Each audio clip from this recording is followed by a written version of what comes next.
একবার এক গাভী, সেই গাভীকে তাড়া করছে বাঘ। গাভী দৌড়াতে দৌড়াতে এসে পড়ে গিয়েছে সরকাদার ভিতরে। আপনারা জানেন পুকুরের পানি শুকিয়ে গেলে যে কাদা হয়, সেই কাদা হাঁটু পর্যন্ত ডেবে যায়, ও আর উঠানো যায় না, এতটাই আঠালো থাকে ওই কাদা। আর বাঘও লাফ মেরে ওকে ধরতে গিয়ে বাঘও কাদার মধ্যে পড়ে গেছে। বাঘ যখন কাদার ভিতরে পড়ে গেছে তখন গাভী পিছন ফিরে তাকিয়ে হে হে করে হাসছে। আর বাঘ তখন বলতেছে হালুম করে, যে তুই হাসিস কেন, তোকে তো আমি খেয়ে ফেলবো। তখন গাভী বলতেছে, আমাকে তো তুই খেতে পারবি না, কারণ তুইও কাদার ভিতরে ডেবে গেছিস, আমিও আটকে গেছি, আমার কাছে তুই আসবি কি করে। এবার বাঘ বলতেছে, ওঙ্কার ছেড়ে তুই এখান থেকে বাঁচবি কি করে সেই চিন্তা কর।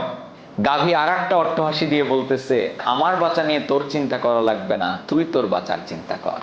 আমি যে কাদার ভিতরে পড়ে আছি, আমার তো একজন মালিক আছে। সন্ধ্যা হয়ে গেলে যখন আমার মালিক আমাকে খুঁজতে আসবে আর আমাকে এখান থেকে উদ্ধার করে নিয়ে যাবে, আর তোর তো মালিক নাই, তুই তো বন্য, তুই এখানেই পড়ে মরে থাকবে, আর আমার মালিক তোর মাথায় একদম বাঁশের পিটানি দিয়ে তোকে মেরে ফেলবে। তো মানুষের মধ্যে যাদের মালিক আছে, মহান মালিক মহান আল্লাহর সাথে কানেক্টেড, ওই ব্যক্তিদেরকে ঠিক এভাবেই আল্লাহ সকল বিপদ আপদ থেকে সেভ করেন এবং আল্লাহই তাদেরকে গাইড করেন।